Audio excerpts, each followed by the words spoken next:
हर करम अपना करेंगे, ए वतन तेरे लिए। सुना है कि नहीं दोस्तों ये गाना आपने? बहुत ही प्यारा गाना है और आज से अच्छा दिन तो कोई हो नहीं सकता ये गाना गुनगुनाने के लिए। तो सबसे पहले तो सारे व्यूवर्स को 78th इंडिपेंडेंस डे की बहुत बहुत शुभकामनाएं।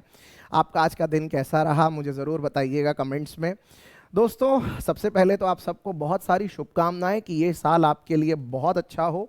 इस साल आपके जॉब का सपना, जहां आप चाहते हैं उस बैंक में आपका जॉब का सपना पूरा हो जाए, यही शुभकामनाएं हम देंगे। और आज ये वीडियो क्यों बनाया है मैं वो भी आपको बता देता हूँ। देखिए आज के वीडियो में मैं कोई करंट अफेयर्स नहीं पढ़ाने वाला और ना ही इस वीडियो में मैं आपको कोई एग्जाम की स्ट्रैटेजी बताने वाला हूं, बल्कि मैं आज कुछ ऐसे लोगों के बारे में आपसे बात करने जा रहा हूं जिनके बारे में अक्सर लोग बात नहीं करते हैं। यूं कह ले कि अनसंग हीरोज तो भी गलत नहीं होगा, वैसे कुछ लोग हैं उसमें पॉपुलर, बट देन कुछ ऐसे शख्सियत हैं जिनके बारे में अक्सर यंगस्टर्स के ज़बान पे ज़्यादा नाम आता नहीं है। ये वो लोग हैं जो आज़ादी के बाद देश में सबसे ज़्यादा कंट्रीब्यूशन दे चुके हैं। ये वो लोग हैं जिन्होंने आज़ादी के बाद देश के अलग अलग एरियाज़ में, अलग अलग डायमेंशंस में इस देश की इंटेग्रिटी को, इस देश की मजबूती को बनाए रखने में बहुत बड़ी भूमिका निभाई है।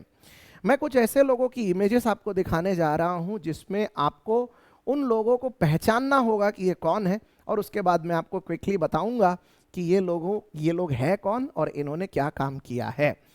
मैं ये तो नहीं कहता कि इनआर्ग्यूएबली ये लोग हम सब के हीरोज़ हैं, क्योंकि डेफिनेटली डेमोक्रेसी है। मेरा किसी व्यक्ति के प्रति देखने का नज़रिया अलग हो सकता है, वैसा ही आपका भी अलग हो सकता है।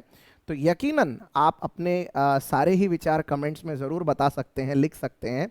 लेकिन इन लोगों ने क्या खास किया और ये लोग क्यों स्पेशल है और इस देश की आज़ादी में आज हमें किस तरह के लोगों की ज़रूरत है, उसका एक बेस्ट एग्जाम्पल अब आपको देखने को मिलेगा। तो चलिए विदाउट वेस्टिंग टाइम वीडियो को शुरू करते हैं दोस्तों। तो अब मैं आपको सबसे पहले एक नियम समझा देता हूँ। मैं अगली स्लाइड में आपको कुछ इमेजेस दिखाने जा रहा हूँ जिनकी मैं बात कर रहा था, और इन इमेजेस को मैं 10 सेकंड के लिए स्क्रीन पे रखूंगा। एक एक करके इमेज आती चली जाएगी और 10-10 सेकंड के लिए आपको वो इमेजेस दिखेंगे। आपको आइडेंटिफाई करना है कि ये लोग कौन हैं। ओके, ईमानदारी से आप ये एक्सरसाइज पूरी करिएगा और देखना कि पूरे के पूरे इमेजेस आपने प्रॉपरली आइडेंटिफाई किए या नहीं किए। अगर आपने कर लिए, इसका मतलब आपकी रीडिंग, आपका करंट अफेयर्स बहुत अच्छा है, आपका ओवरऑल जनरल नॉलेज काफ़ी अच्छा है। लेकिन अगर आप आइडेंटिफाई नहीं कर पाए तो ज़रूर एक बार विचार करिएगा कि आपको इनके बारे में ठीक से पता है या नहीं, और हो सके तो और डिटेल में ज़रूर पढ़िएगा। तो चलिए शुरुआत करते हैं दोस्तों, देखते हैं कौन है हमारे आज़ादी के बाद के अच्छे national heroes. Yes, first person. क्या आपने इनकी इमेज कभी देखी है? क्या आप इनको आइडेंटिफाई कर पाए? क्या आपने कभी इनके बर्थडे, इनकी बर्थ एनिवर्सरी पे इनका स्टेटस कभी लगाया? तो ये है हमारे फर्स्ट हीरो, राइट? क्या आप आइडेंटिफाई कर पाए? चलिए सेकंड इमेज दिखाता हूं। He is the second person. Yes, Bharat में एक बहुत बड़ा स्थान ये रखते हैं और इन्हें आज भी याद किया जाता है इनके बहुत बड़े योगदान के लिए। क्या आपको याद आया ये कौन है? इनके ऊपर वैसे वेब सीरीज भी बनी हुई है, राइट?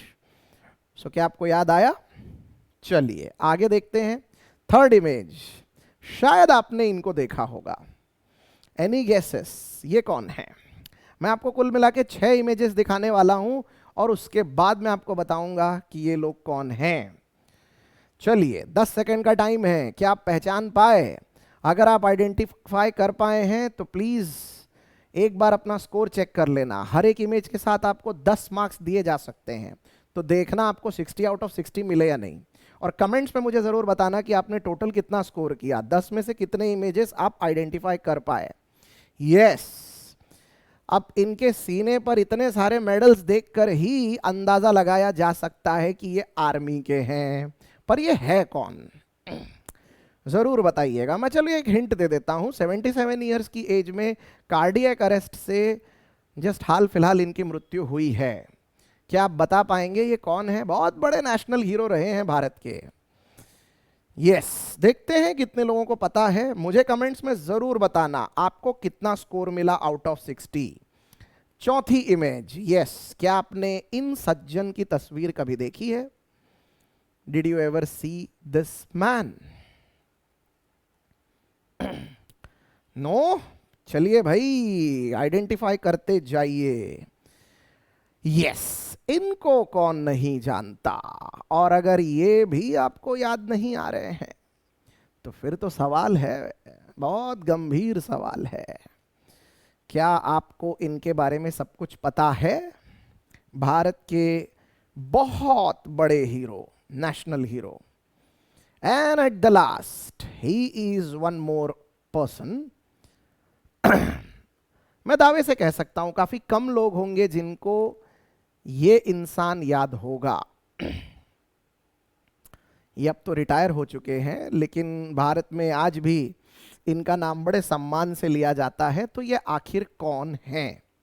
राइट, तो फिर से एक बार ये 6 की 6 इमेजेस देख लीजिए। आंसर दिखाने से पहले मैं एक बार फिर से ये सारी इमेजेस आपको दिखाना चाहता हूं। तो ये थे हमारे सबसे पहले, उसके बाद second image, then the third one, then fourth, then fifth, then sixth and at the last 7। Sorry, 7 images हैं, 6 कह रहा था मैं, इट इज 7। तो आउट ऑफ 70 आपको हर एक राइट इमेज के साथ अपने आप को 10 मार्क्स देने हैं और चेक करना है कि आपका स्कोर कितना आया। राइट, सो चेक कर लिया, देख लिया, क्या आप आइडेंटिफाई कर पाए? चलिए अब मैं आपको आंसर्स बताता हूं कि ये लोग कौन हैं, और आज के दिन हमको इनको जरूर याद करना चाहिए। सबसे पहले जिनकी इमेज मैंने दिखाई थी, ये है भारत के जाने माने स्टैटिस्टिशियन जिनका नाम है पीसी महालनोबिस। इनका नाम है पीसी महालनोबिस, प्रसंत चंद्र महालनोबिस। ओके, इनका जन्म 1893 में हुआ था और ये भारत के एक बहुत बड़े साइंटिस्ट और स्टैटिस्टिशियन रहे हैं। मैं आपको इनकी कुछ बहुत कमाल की बातें बताता हूं। सबसे पहली बात तो इनको फादर ऑफ स्टैटिस्टिक्स कहा जाता है। क्या आपको ये पता था? उसके साथ ही साथ ये भारत सरकार के एडवाइजर रह चुके हैं। जब देश आज़ाद हुआ और उस समय जब देश में स्टैटिस्टिक्स एंड प्रोग्राम इम्प्लीमेंटेशन करना था, उस समय इन्होंने एक बहुत अहम भूमिका निभाई है। इन्होंने देश में सेंट्रल स्टैटिस्टिक्स ऑफिस और नेशनल स्टैटिस्टिक्स ऑफिस, ये जो बने हुए हैं, जो आज मॉस्पी नाम के एक डिपार्टमेंट के अंदर आते हैं, ministry of statistics and programme implementation, उसकी स्थापना इन्होंने की थी। इसके साथ ही साथ इन्होंने भारत में 5 ईयर प्लानिंग, 5 ईयर प्लान्स, इसको भी बहुत अच्छे से ऑर्गेनाइज किया था। इनफैक्ट नेहरू के ज़माने में इन्होंने सेकंड 5 ईयर प्लान तक बनाया था। द वेरी फेमस पश्चिम बंगाल के कोलकाता में जो एक कॉलेज है जिसे इंडियन स्टैटिस्टिकल इंस्टीट्यूट कहा जाता है, उसकी स्थापना भी इन्होंने ही कराई थी। और भारत में स्टैटिस्टिक्स का इस्तेमाल किस तरीके से इकोनॉमिक्स में किया जा सकता है और उसका भारत के अलग अलग इकोनॉमिकल मेजरमेंट में कैसे यूज हो सकता है, उसका एक शानदार एग्जाम्पल महालनोबिस साहब ने दिया था। आपको याद है जब हम बैंकिंग में इन्फ्लेशन के बारे में पढ़ते हैं तब अक्सर हमको बेस ईयर कैलकुलेशन के बारे में पढ़ना होता है। बेस ईयर जिसके आधार पे आप इन्फ्लेशन को कैलकुलेट कर सकते हो। बेस ईयर के सारे आंकड़े जो है वो एनएसओ और सीएसओ द्वारा दिए जाते हैं, जो दोनों ऑफिसेस मॉस्पी के अंदर आते हैं। और ये जो एनएसओ और सीएसओ है, इसकी स्थापना ही महालनोबिस साहब ने की थी। इन्होंने स्टैटिस्टिक्स को इकोनॉमिक प्लानिंग में यूज किया था, जिससे देश में फूड कंट्रोल के ऊपर प्रॉपर प्लानिंग बनाई जा सकी। इनफैक्ट नेशनल सैंपल सर्वे भी इन्होंने ही इस्टेब्लिश किया था, जिसकी मैं बात कर रहा था, एनएसएसओ। और उसके साथ ही साथ इन्होंने रैंडम सैंपलिंग के भी तरीके भारत में बताए थे कि किस तरीके से आप रैंडम सैंपलिंग कर सकते हो। इनको पद्म विभूषण से सम्मानित किया गया है। एंड अबव ऑल ये भारत सरकार के एडवाइजर भी रह चुके हैं 1949 के दौरान। तो ये भारत में आज भी बहुत सारे स्टैटिस्टिशियन और इकोनॉमिस्ट के जाने माने गॉडफादर रहे हैं, और साथ ही साथ ये हमेशा से भारत की तरक्की के लिए हमें आगे भी एनलाइटन करते रहेंगे। इन्होंने देश में मीटरियोलॉजी और एंथ्रोपोलॉजी जैसे सब्जेक्ट्स पे भी बहुत बड़ा कंट्रीब्यूशन दिया है। कभी आप इसके बारे में डिटेल पढ़ेंगे तो आपको काफ़ी कुछ अंदाज़ा होगा। सो पीसी महालनोबिस साहब नो डाउट भारत के एक आर्किटेक्ट रहे हैं और भारत की आर्थिक तरक्की के लिए इन्होंने एक बहुत बड़ा कंट्रीब्यूशन देश को दिया था। जब ये 79 ईयर्स के थे, if I am not wrong, तब इनकी मृत्यु हुई थी। अपने जन्मदिन के ठीक एक दिन पहले ही इनकी डेथ हुई थी और देश इनके इस योगदान के लिए इनको हमेशा याद करेगा। हमारे आज की लिस्ट में ये हमारे एक बहुत बड़े नेशनल हीरो हैं। क्या आप इनको मानते हैं? क्या आपके इनके बारे में क्या विचार है? हमको ज़रूर बताइएगा। राइट, सेकंड नंबर पे आते हैं। यस, ये जो सेकंड तस्वीर मैंने आपको दिखाई थी, अब आपको ज़रूर याद आ गया होगा ये कौन है। ये भारत के जाने माने न्यूक्लियर साइंटिस्ट है होमी जहांगीर भाभा। होमी जहांगीर भाभा साहब, इनको कौन नहीं जानता। होमी जहांगीर भाभा साहब वो हैं जिन्होंने जवाहरलाल नेहरू के ज़माने में, जब प्राइम मिनिस्टर थे नेहरू साहब, उस समय भारत को एटॉमिक एनर्जी में सक्षम बनाने का काम किया था। इनको देश में बुलाया गया और उसके बाद फिर देश को न्यूक्लियर एक्विप करने के लिए, देश को एक परमाणु शक्ति बनाने के लिए इन्होंने एक बहुत बड़ा रोल प्ले किया था। ये department of atomic energy agency, department of atomic energy के ये चेयरमैन भी रह चुके थे और इनको नोबेल प्राइज इन फिजिक्स के लिए नॉमिनेट किया गया था। राइट, भाभा साहब जो हैं, इन्हीं के नाम पर आज BARC बना हुआ है, जिसे हम भाभा एटॉमिक रिसर्च सेंटर कहते हैं। होमी जे भाभा के ऊपर आज मूवीज बन चुकी है, बहुत सारी वेब सीरीजेस हैं। सो ये नो डाउट हर उस मॉडर्न इंस्टीट्यूट के और हर उस वैज्ञानिक विज्ञान की पढ़ाई करने वाले हर एक बच्चे के लिए ये अपने आप में एक बहुत बड़े रोल मॉडल रहे हैं। इन्होंने देश को परमाणु संयंत्र में और परमाणु ऊर्जा में बहुत काबिल बनाया था। इनके टाइम पीरियड के दौरान ही भारत अपने आप को न्यूक्लियर कैपेबल कर पाया था। हालांकि हमने अपना न्यूक्लियर परीक्षण जो है वो थोड़े बाद में किया था, लेकिन he definitely played a very very important role in our atomic energy programme. Right, तो इसीलिए इनको father of Indian nuclear programme कहा जाता है। ये है डॉक्टर होमी जहांगीर भाभा।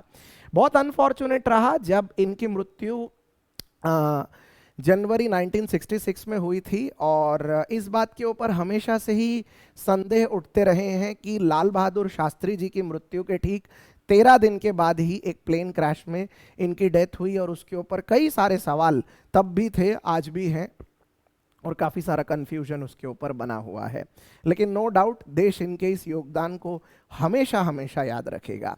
सो ये आज हमारी लिस्ट में इंडिपेंडेंस डे के हीरोज़ में ये हमारे एक नेशनल हीरो साबित होते हैं। राइट, थर्ड नंबर पे, yes, he is mister Ashok Khemka.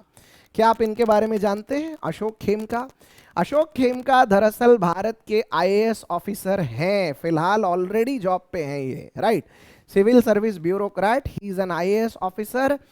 आपको इनके बारे में मैं एक चीज बताता हूं ये भारत के दूसरे ऐसे IAS ऑफिसर हैं जिनकी आज तक सबसे ज्यादा बार ट्रांसफर हुई है।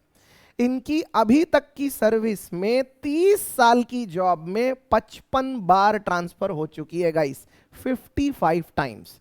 इनसे ज़्यादा सिर्फ एक ही इंसान है जिनकी ट्रांसफ़र हुई है, उनकी 71 टाइम्स हो चुकी है और वो तो रिटायर भी हो चुके हैं, लेकिन ये अभी भी जॉब पर हैं। एंड जनवरी 2023 तक ये 55 बार ट्रांसफ़र किए गए हैं। आपको क्या लगता है 55 बार इनको ट्रांसफ़र करने की नौबत आ गई तो क्या मतलब सरकार और ब्यूरोक्रेसी के लोग इनसे हमेशा खुश रहे? Not at all. डेफिनेटली ये बात बिल्कुल समझ में आती है कि जो सिस्टम के खिलाफ लड़ता है, जो सिस्टम में करप्शन और जो सिस्टम में होने वाली गड़बड़ियों को जो विसिल ब्लो करने की कोशिश करता है, जो उसके खिलाफ आवाज़ उठाता है, सिस्टम ऑब्वियसली उसको कहीं ना कहीं अपने हिस्से से बाहर निकाल देता है। यही एक बहुत बड़ी वजह रही कि हर बार इनके ट्रांसफ़र होते चले गए।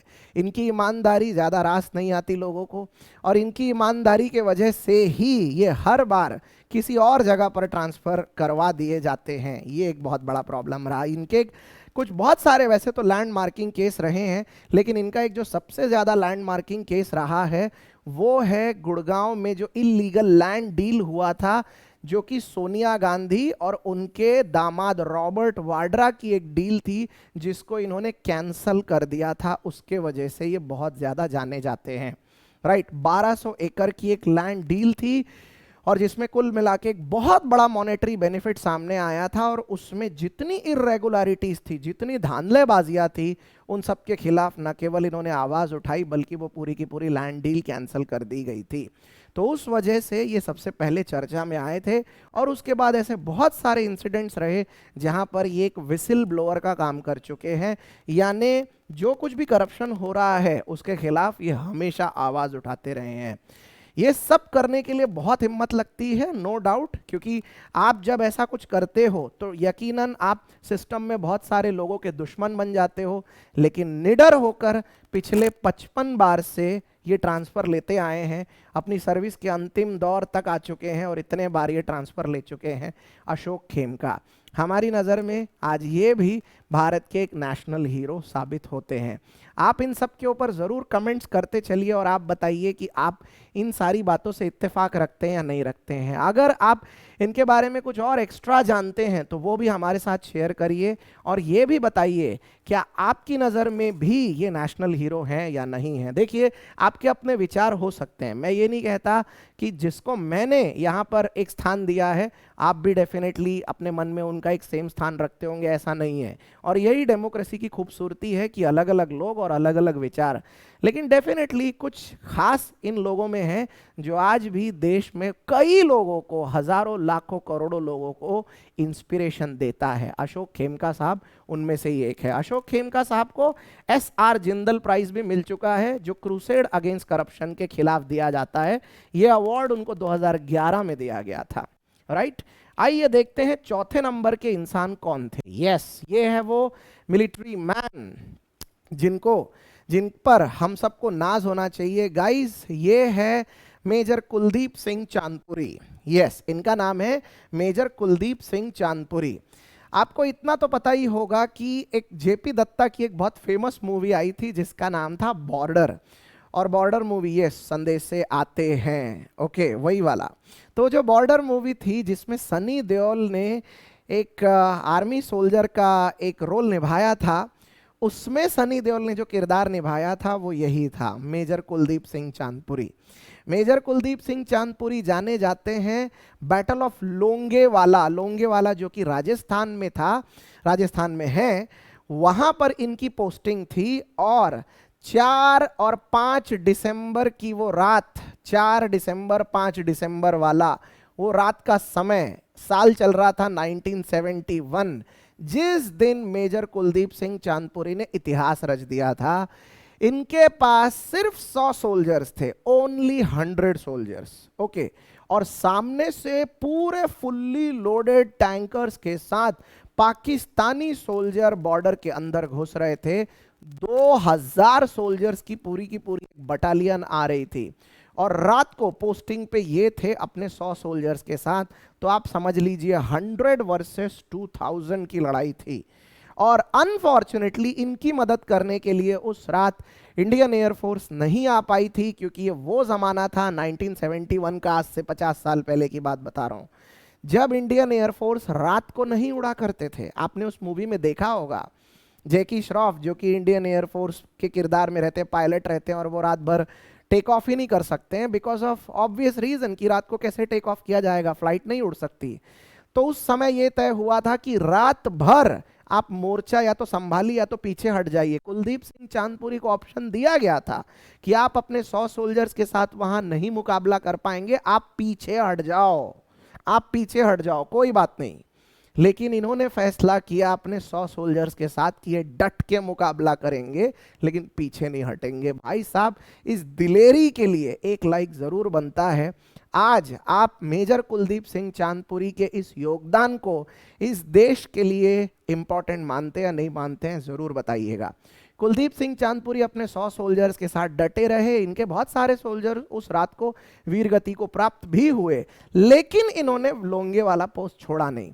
तब तक सुबह हो गई, और सुबह होते ही इंडियन एयरफोर्स आ गई, और फिर दिन भर इंडियन एयरफोर्स ने एक एक करके सारे टैंकर्स को निशाना बनाया। और पाकिस्तान का जो सपना था कि वो राजस्थान के रास्ते से अंदर आएंगे और फिर उसके बाद अजमेर में नाश्ता करेंगे और फिर खाना दिल्ली में खाएंगे, सब कुछ चकनाचूर हो गया था। कुलदीप सिंह चांदपुरी को इनकी शानदार ब्रेवरी के लिए आगे जाकर महावीर चक्र, जो कि इंडियन आर्मी का दूसरा सबसे बड़ा गौरव है, ओके, महावीर चक्र, इससे सम्मानित किया गया था। 77 इयर्स की उम्र में कार्डियक अरेस्ट से हाल फिलहाल में इनकी मृत्यु हुई है। ये हमारी लिस्ट के एक बहुत बड़े हीरो साबित होते हैं। उसके बाद आते हैं हमारे फिफ्थ हीरो के ऊपर। बहुत कम लोग इनके बारे में जानते हैं। इनको मैंने अपनी लिस्ट में इसलिए जगह दी है, बेनेगल नरसिंह राव, BN राव। मैं BN राव साहब के बारे में आपको एक दो बातें बताता हूं। ये ब्रिटिश के ज़माने में एक बहुत बड़े वकील हुआ करते थे। इनको 30 साल का वकालत का, सिविल सर्विसेज का अच्छा खासा एक्सपीरियंस था।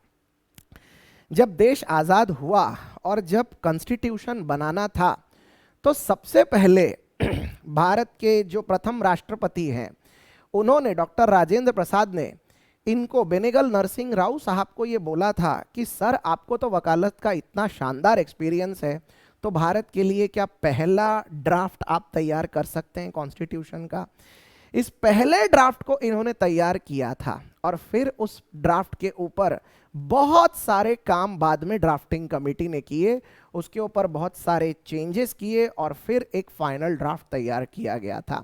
तो हमारे संविधान का पहला ड्राफ्ट जो है वो बेनेगल नरसिंह राव साहब ने बनाया था। तो बेनेगल नरसिंह राव आज अनफॉर्चुनेटली अगर आप देखेंगे, इंडियन सिलेबस में इनका ज़्यादा जिक्र नहीं होता।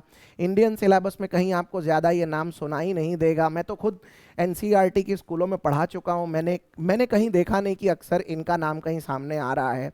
लेकिन ये अपने आप में भारत के एक एरुडिट माने जा सकते हैं, जिनका योगदान देश के कॉन्स्टिट्यूशन को बनाने में काफ़ी बड़ा था। No doubt doctor Baba Saheb Ambedkar ने कॉन्स्टिट्यूशन पूरा बनाया और उसके साथ आज देश के लिए, मतलब एक पूरा चलने के लिए दिशा और दशा सब कुछ तय की। डॉक्टर बाबा साहेब आम्बेडकर ने जब कॉन्स्टिट्यूशन बना लिया था, उसके बाद जब उनका पार्लियामेंट में एक भाषण हुआ था, उसमें बाकायदा उन्होंने डॉक्टर बेनेगल नरसिंह राव का शुक्रिया भी अदा किया था कि एक ड्राफ्ट बनाने के बाद इन्होंने काफ़ी हद तक इस काम को आसान किया था। डॉक्टर बेनेगल नरसिंह राव, क्या आपको ये पता थे? ये भी आज हमारी लिस्ट में एक बड़े हीरो साबित होते हैं। उसके बाद यस, इनको कौन नहीं जानता, लाल बहादुर शास्त्री। भाई साहब, इनके बारे में अगर हम बात करने बैठे तब तो सुबह हो जाए। इनके बारे में इतना कुछ है बताने जैसा कि there are so many examples about the humbleness of this man. ये भारत के दूसरे प्रधानमंत्री रह चुके हैं। इन्होंने सत्ता संभाली 1964 में और इनकी मृत्यु हुई थी उज्बेकिस्तान की कैपिटल ताशकंद में 11 जनवरी 1966 को। ये 18 महीने तक देश के प्रधानमंत्री रहे थे और उस दौरान भारत ने अभी तक का एक सबसे बड़ा वॉर लड़ा था, जिसे हम 1965 का वॉर कहते हैं। 1965 के वॉर में भारत बहुत बेखौफ होकर लड़ा था और हमने पाकिस्तान को बढ़िया धूल चटाई थी। लाल बहादुर शास्त्री अपने एक हम्बल बैकग्राउंड और अपने एक काफ़ी ज़्यादा एक नरम दिली के लिए जाने जाते थे। लाल बहादुर शास्त्री ने अपनी पढ़ाई जिस स्कूल से की है, कहते हैं कि ये बिना चप्पल वहाँ तक धूप में जाया करते थे। इनको रोज़ नदी पार करके अपनी स्कूल जाना पड़ता था, क्योंकि इनके पास 2 ड्रेस नहीं थे, इसीलिए फिर वही ड्रेस, मतलब गीला हो जाता था तो वही ड्रेस को सुखाकर वापस उसको पहनना पड़ता था। लाल बहादुर शास्त्री जात पात में विश्वास नहीं रखते थे। जब ये एक स्कॉलर बन गए, जब इन्होंने अपना ग्रेजुएशन कंप्लीट कर लिया, उसके बाद ये टाइटल इन्होंने लगा लिया था शास्त्री। लाल बहादुर शास्त्री 61 ईयर्स की एज में इनकी डेथ हुई थी। उसके पहले इनको एक कार्डियक अरेस्ट आ चुका था। आपको ये बताते हुए, मतलब मैं बहुत ज़्यादा अच्छा महसूस नहीं कर रहा हूँ, लेकिन look at the humbleness of this man. इनकी बेटी की मृत्यु इसलिए हो गई थी क्योंकि इनके पास अच्छी मेडिकल ट्रीटमेंट कराने के लिए कोई चारा नहीं था। ये तब प्राइम मिनिस्टर थे और तब इनकी बेटी की मृत्यु हुई थी और उस समय इनके पास अपनी बेटी का इलाज कराने के लिए अच्छे सोर्सेस, अच्छे रिसोर्सेस नहीं थे। कभी आपने ऐसा कोई एग्जाम्पल सुना है? उसके साथ ही साथ इन्होंने अपने जीते जी, क्योंकि ये तो रोज़, मतलब इनके पास पीएम वाली कोई गाड़ी भी नहीं थी, तो ये अच्छा नहीं लगेगा, इसीलिए इन्होंने अपनी सैलरी से सबके कहने पर इन्होंने एक कार लोन में ली थी, और उसके लिए इन्होंने लोन लिया था उस जमाने में 5,000 रुपए का, और उन्होंने कार ली थी।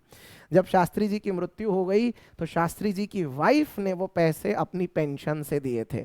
एक बार इनके बेटे को उनकी नौकरी में प्रमोशन दे दिया गया था। शास्त्री जी इस बात से बहुत ज़्यादा नाराज़ हुए थे, और शास्त्री जी ने तुरंत उनके ऑफिस में फ़ोन करके ये बोला था कि मेरा बेटा इस प्रमोशन के लायक नहीं है, तो तुरंत अपना फैसला बदला जाए और उसे दोबारा सीखने का मौका दिया जाए।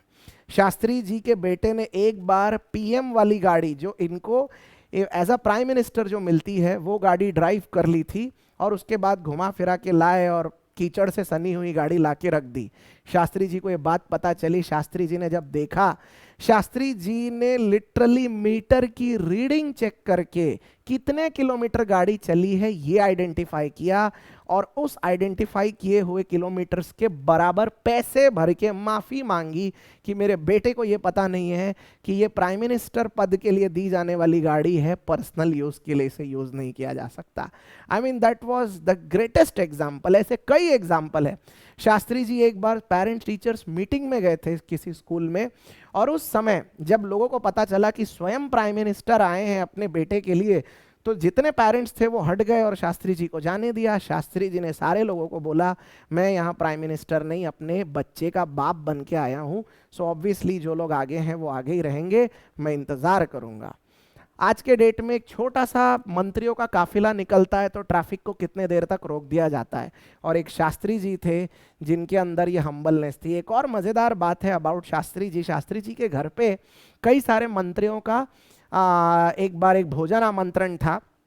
तब उस समय की बात है, सारे मंत्रियों को नीचे बिठाया गया था, जैसे हम पंगत में बिठाते हैं ना, और एक नीचे चटाई डाल के लोगों को बिठाया जाता है और थाली में परोसा जाता है, उस फैशन में। ओके, इनफैक्ट शास्त्री जी इस बात को अच्छे से जानते थे कि 1965 का वॉर होगा ही, क्योंकि नेहरू के चले जाने के बाद पाकिस्तान शास्त्री जी को ज़्यादा सीरियसली लेता नहीं है, और इसीलिए पाकिस्तान लड़े बिना मानेगा नहीं।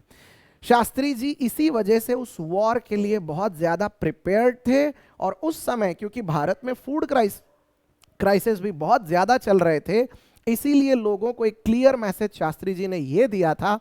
इन्होंने अपने ही पीएम हाउस में, अपने पीएम आवास में इन्होंने खेती शुरू की थी। यस, इन्होंने अपने पीएम आवास में ही खेती शुरू की थी, और लोगों में क्लियर मैसेज दिया था कि अगर मैं भी खेती कर सकता हूं तो आपको भी खेती करनी चाहिए। और उसी समय ये नारा आया था, जय जवान, क्योंकि हमारा 1965 का वॉर चल रहा था, और जय किसान, क्योंकि हम फूड क्राइसिस से गुजर रहे थे। जय जवान जय किसान का नारा देने वाले भी शास्त्री जी ही थे। ये बात कितनी अजीब है, आप सोचिए कि 2 अक्टूबर को गांधी जी के साथ साथ शास्त्री जी का भी बर्थडे होता है, लेकिन आज कितने ही लोगों को ये पता भी नहीं होता। लोगों को ये पता है कि गांधी जयंती होती है, लेकिन उसी दिन शास्त्री जी की भी जयंती होती है, ये काफ़ी कम लोग जानते हैं। तो शास्त्री जी का योगदान इस देश के लिए अविस्मरणीय रहा है। चाहे ग्रीन रिवॉल्यूशन हो, चाहे वाइट रिवॉल्यूशन हो, इन सब में एक बड़ी भूमिका शास्त्री जी ने निभाई है। शास्त्री जी रेल मंत्री भी रह चुके थे। एक बार का एक हादसा हुआ था रेलवे मिनिस्ट्री में, जहां एक ट्रेन एक्सीडेंट हो गया था। शास्त्री जी इतने नाराज हो गए थे कि इन्होंने लिटरली रिजाइन कर दिया था अपने पोस्ट से, और ये चले गए थे। सबने इनको जाके मनाया कि आप इतना क्यों नाराज हो रहे हैं, इतना बड़ा देश है, इस तरह की अगर हादसे हो गए तो उससे निकलने का नया रास्ता ढूंढना पड़ेगा। शास्त्री जी ने अपने ऊपर ले लिया था, और वो इतना गिल्ट फील कर रहे थे, उनको लगा कि शायद वो मिनिस्टर थे और तब भी वो इतने लोगों की जान नहीं बचा पाए। इस बात की ग्लानि उनको बहुत ज़्यादा थी, and that is why he resigned. So no doubt Bharat को ऐसे कई सारे लीडर्स थे, आज बना कर रखा है, संजो कर रखा है, और तब जाकर इस देश में हमारे पास कुछ ऐसे इंस्पिरेशन है जिससे आज भी आप जैसे युवाओं को, हम जैसे टीचर्स को ये प्रेरणा मिलती है कि नेशन कम्स फर्स्ट। आप ये मानते हो कि नहीं मानते हो, जरूर कमेंट्स में एक बार जरूर लिख देना, yes nation comes first, right. आगे देखते हैं दोस्तों, और ये है हमारे आज के लास्ट हीरो। इनका नाम है माणिक सरकार। क्या आप जानते थे माणिक सरकार साहब को? माणिक सरकार दरअसल त्रिपुरा के चीफ मिनिस्टर रह चुके हैं कम से कम 2 दशकों तक। 1998 से लेकर 2018 तक ये त्रिपुरा के चीफ मिनिस्टर रहे, आप जानते हैं इनकी पहचान क्या है, आपको गर्व होना चाहिए। ये भारत के सबसे गरीब मुख्यमंत्री माने जाते हैं। ठीक सुना आपने, ये भारत के सबसे गरीब मुख्यमंत्री माने जाते हैं। आज इनके ऊपर कोई पूरा यानी कोई एक पैसे का इल्जाम नहीं लगा सकता। माणिक सरकार जब रिटायर हुए जनवरी 20, 2018 में, जब ये अपने फाइनल ईयर में थे एज अ त्रिपुरा सीएम, तो उस समय इनके पास 1520 रुपए थे इनकी जेब में, और इनके बैंक अकाउंट में 2410 रुपए थे। Can you believe this? ये है माणिक सरकार। माणिक सरकार ने अपनी पूरी सैलरी 20 साल तक अपनी पूरी सैलरी अपनी पार्टी को दान में दी है। ये सीपीआईएम पार्टी से बिलोंग करते थे, तो ये सीपीआईएम पार्टी को अपनी सैलरी दान करते आए, और पार्टी बदले में इनका खर्चा उठाती थी, तो पार्टी इनको घर चलाने के लिए थोड़े से अलाउंस देती थी। माणिक सरकार की सैलरी इतनी जो वो दान करते थे, और पार्टी इनको देती थी इतना सा जो वो यूज करते थे। आपको ये सुनकर ताज्जुब होगा कि पार्टी इनको घर खर्च के लिए 10,000 रुपए भी नहीं देती थी। अगर मैं क्लियर आंकड़ा बताऊं तो 9,700 रुपए एक चीफ मिनिस्टर को। ये है माणिक सरकार। तो माणिक सरकार के बारे में भी ऐसा बहुत कुछ है जो कि जानने लायक है। माणिक सरकार के पिता एक टेलर रह चुके हैं, दर्जी, और इनकी जो माता है ये एक स्टेट हेल्थ डिपार्टमेंट की एक साधारण कर्मचारी रह चुकी है। बहुत हम्बल बैकग्राउंड से आए हैं, और देश के लिए, अपने प्रदेश के लिए, अपनी पार्टी के लिए इन्होंने बहुत कुछ किया है, राइट। तो ये है माणिक सरकार। आज भी बड़े ही इंस्पिरेशन के साथ इनका नाम लिया जाता है। तो आई होप कि ये कुछ नेशनल हीरोज आज के दिन ऐसे हैं जिनको हम याद कर सकते हैं। देखिए, मैं फिर से एक बार ये बात बताना चाहूँगा कि मैं ये नहीं कहता कि यही नेशनल हीरो आपके लिए भी नेशनल हीरो होंगे, लेकिन यकीनन जिस काम के लिए इनको आज दुनिया जानती है, जिस काम के लिए लोग आज इनको जानते हैं, इस काम ने ही इस देश को बचाए रखा है। और इस एक कर्तव्य के साथ ही ये देश आज 78 साल की इंडिपेंडेंस को देख पाया है। ये देश न तो केवल तिरंगे से बनता है, न केवल भारत माता की तस्वीर से बनता है, न केवल जनगण मन से बनता है, न केवल नेशनल सॉन्ग से बनता है। ये देश बनता है करोड़ों करोड़ों लोगों से, और इन करोड़ों करोड़ों लोगों की जितनी आस्था इस देश में है, उसके साथ हमारी ईमानदारी, हमारी कर्तव्य निष्ठा, हमारा वर्शिपिंग अबाउट आवर वर्क, यही इस देश को आगे बढ़ाता है, और यही इस देश की खूबसूरती है। सो beyond doubt, okay, it is really important कि हमें अगर देश के लिए कुछ करना है, हमें अपने काम ढंग से करने होंगे, और हमें भी अपने आसपास के लोगों के लिए एक एग्जाम्पल सेट करना होगा। इस छोटे से एग्जाम्पल के साथ आज का ये वीडियो यहीं पर मैं समाप्त करना चाहूँगा। उम्मीद करता हूँ कि इस वीडियो ने आपको थोड़ा बहुत इंस्पायर किया होगा, और इस वीडियो के ऊपर आपके क्रिटिसिज्म और आपके एप्रिसिएशन, आपके अच्छे और बुरे दोनों ही फीडबैक मैं इनवाइट करता हूँ। मैं उम्मीद करता हूँ कि इस वीडियो को ज़रूर आपने आखिरी तक देखा होगा। अपना स्कोर तो बताइएगा ही, और साथ ही साथ ये वीडियो आपको कैसा लगा ये भी ज़रूर बताइएगा। Thank you so much, and once again 78th independence day की आप सबको बहुत बहुत दिल से शुभकामनाएं। जय हिंद एंड जय महाराष्ट्र।